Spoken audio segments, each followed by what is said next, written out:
আজকের ক্লাসে এনভায়রনমেন্টাল পলিউশনের আরো একটি মেজর পোরশন নিউক্লিয়ার হ্যাজার্ড নিয়ে আমরা আলোচনা করব।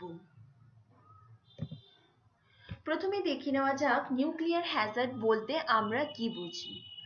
Risk or danger to human health or the environment posed by radiation emanating from the atomic nuclei of a given substance or the possibility of an uncontrolled explosion originating from a fusion or fission reaction of atomic nuclei.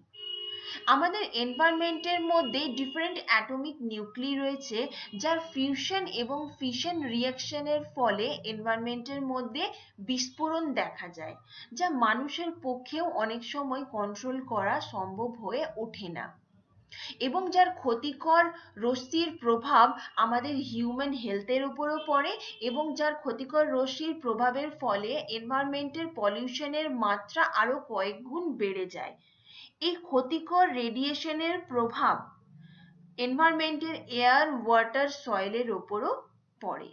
একেই আমরা বলে থাকি nuclear Hazard or radioactive pollution. এই nuclear hazards বা radioactive বা রেডিয়েশনস গুলো আমাদের এনভায়রনমেন্টের মধ্যে আসে সূর্য থেকে আগত UV rays, cosmic rays, visible, microwave radiation থেকে। এমনকি among these X-rays which produce out 95% of the radiation exposure. Nuclear energy সাধারণত ব্যবহার করা হয়ে থাকে আমাদের ইলেকট্রিসিটি প্রডিউস করার জন্য। এই যে নিউক্লিয়ার রেডিয়েশনস বা রেডিওঅ্যাক্টিভ পলিউশনে আমরা পড়লাম যে ফিউশন আর ফিশন রিঅ্যাকশন। এরপর দেখে নেব যে এই ফিউশন বলতে আমরা কি বুঝি। A nuclear reaction in which atomic nuclei of low atomic number fuse to form a heavier nucleus with the release of energy. তার মানে ফিউশন হলো এমনই এক ধরনের পারমাণবিক বিক্রিয়া যার অ্যাটমিক নিউক্লিয়াসের মধ্যে লো যে অ্যাটমিক সংখ্যা থাকে সেগুলো এনার্জি রিলিজ করার মাধ্যমে একটা হেভিয়ার নিউক্লিয়াস ফর্ম করে। সেই পারমাণবিক বিক্রিয়া বা রিঅ্যাকশনকেই বলে থাকি আমরা fusion reaction. Next, fission. A nuclear reaction in which a heavy nucleus splits spontaneously or on impact with another particle with the release of energy. That means যে পারমাণবিক বিক্রিয়ার মাধ্যমে কোন একটা হেভি নিউক্লিয়াস ভেঙে গিয়ে ছোট ছোট ছোট ছোট পার্টিকেলসে পরিণত হয় এবং তার সাথে এনার্জি রিলিজ করে, তাকে আমরা বলে থাকি ফিশন রিঅ্যাকশন।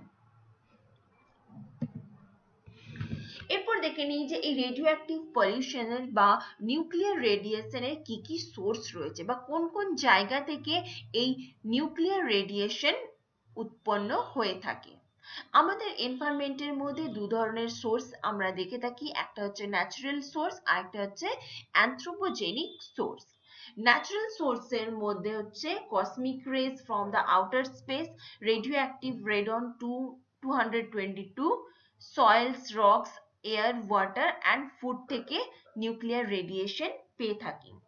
আর অ্যানথ্রোপোজেনিক সোর্স মানে হচ্ছে ম্যানমেড বা মানুষের হস্তক্ষেপ বা মানুষের কোনো কারণবশত যে সমস্ত জায়গা থেকে নিউক্লিয়ার রেডিয়েশন উৎপন্ন হয়ে থাকে। And the examples of the anthropogenic sources are nuclear power plants, nuclear accidents, X-rays, diagnostic kits and test laboratories. এই স্লাইডে রিপ্রেজেন্ট করছে the pathways of the exposure to man from the release of radioactive materials. তার মানে radioactive materials আমাদের এনভায়রনমেন্টে release করার পর কিভাবে মানুষের শরীর থেকে এনভায়রনমেন্টে সেখান থেকে প্রাণীদের শরীরে চক্রাকারে আবর্তিত হতে থাকে, এই স্লাইডটা সেটাই রিপ্রেজেন্ট করেছে। These are the another sources of the nuclear radiation. এরপর আমরা দেখে নেব যে এই নিউক্লিয়ার রেডিয়েশনের ফলে কি কি ক্ষতিকর প্রভাব আমরা আমাদের শরীরে বা হিউম্যান হেলথের শরীরে দেখতে পাওয়া যায়। যদি কোনো মানুষ মাইল্ড রেডিয়েশন এক্সপোজ করে থাকে তার ফলে তাদের শরীরে কি কি সিমটমস দেখতে পাওয়া যায়? nausea and vomiting within 24 to 48 hours, headache মাথা ধরা, fatigue মানে মোটা হয়ে যাওয়া, weakness মানে দুর্বলতা দেখতে পাওয়া যাওয়া। নেক্সট হচ্ছে মডারেট রেডিয়েশন সিকনেস, তার মানে কোনো মানুষের শরীরে যদি মাঝারি রেডিয়েশন এক্সপোজ করে তখন কি কি দুর্বলতা দেখতে পাওয়া যায়? nausea and vomiting within 12 to 24 hours, fever জ্বর হয়, হেয়ার লস চুল পড়ে, ভমিটিং ব্লাড বমির সাথে রক্ত বেরিয়ে আসে, bloody স্টুল, poor wound healing, any of the mild radiation sickness symptoms, and last can be fatal to sensitive individuals. কোনো মানুষের শরীরে বা কোনো মানুষ যদি সিভিয়ার রেডিয়েশন এক্সপোজ করে থাকে তাহলে কি কি দুর্বলতা দেখতে পাওয়া যায়? Nausea, vomiting less than 1 hour after exposure, মানে 1 ঘন্টার মধ্যেই বমি বমি ভাব অথবা বমি হতে দেখা যাবে, diarrhoea, high fever, any symptoms of a lower dose exposure, and about 50% fatality.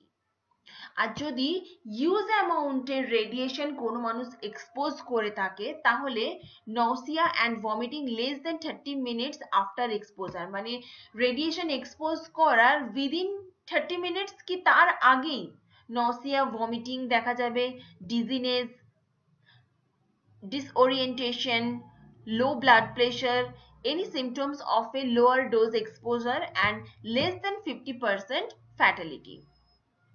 অনেকক্ষণ সময় ধরে longer term or chronic radiation effects include genetic mutation, tumors, cancer, birth defects, cataracts.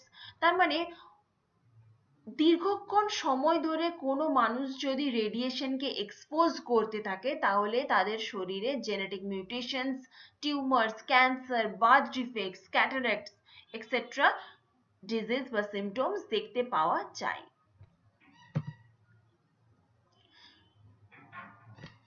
এই স্লাইডে রেডিও অ্যাক্টিভ পলিউশনের যেগুলো আমি তোমাদেরকে শর্টে বললাম সেগুলো ডিটেলসে ডেসক্রাইব করা আছে।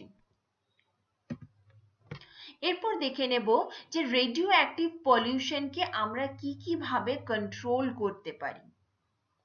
সাধারণত ন্যাচারাল যে সোর্সগুলো আছে আমরা সেগুলো কন্ট্রোল করতে পারি না, কিন্তু ম্যানমেড যে সমস্ত কারণের জন্য রেডিও অ্যাক্টিভ পলিউশন হয়ে থাকে বা ম্যানমেড কারণের জন্য যে সমস্ত জায়গা থেকে রেডিও অ্যাক্টিভ পলিউশন হয়ে থাকে সেগুলোকে আমরা অনায়াসেই কন্ট্রোল করতে পারি।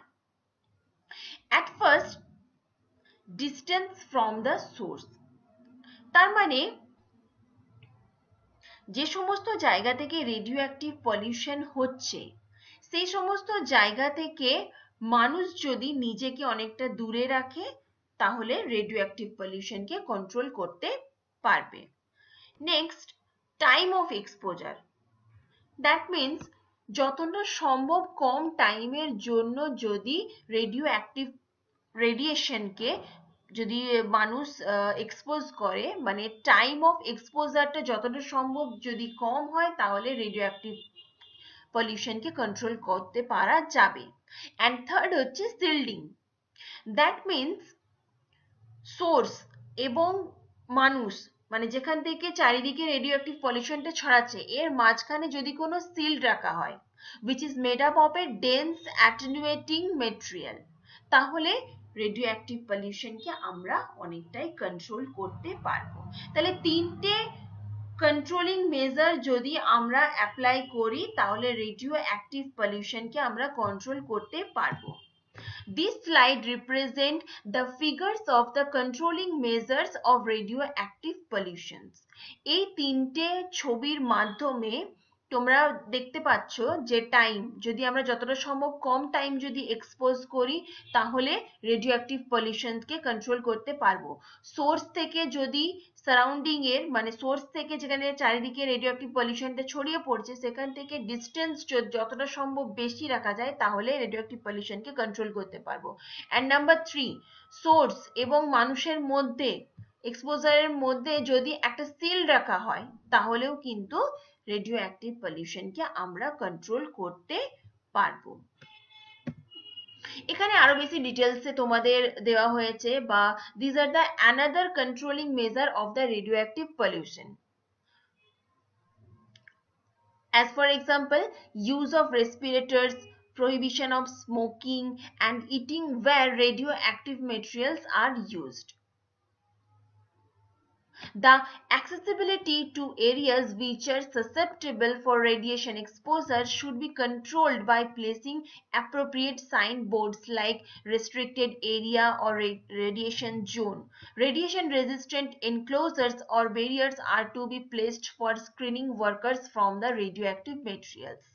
তার মানে যে সমস্ত জায়গা থেকে রেডিওঅ্যাক্টিভ পলিউশন ছড়ায় সে সমস্ত জায়গাগুলোকে যদি একটা বর্ডার দেওয়া হয়, রেস্ট্রিক্টেড এরিয়া করে দেওয়া হয় বা রেডিয়েশন জোন করে মেনশন করে দেওয়া হয়, তাহলে কিন্তু মানুষ সে সমস্ত জায়গায় যেতে পারবে না বা যাবে না এবং এর ফলে রেডিও অ্যাক্টিভ পলিউশনকে আমরা কন্ট্রোল করতে পারবো।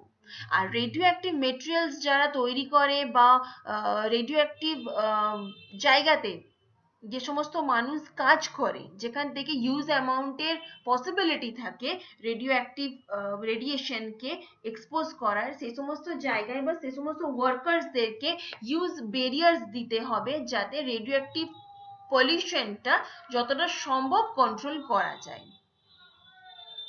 The radioactive particles are particularly hazardous if inhaled, causing irradiation.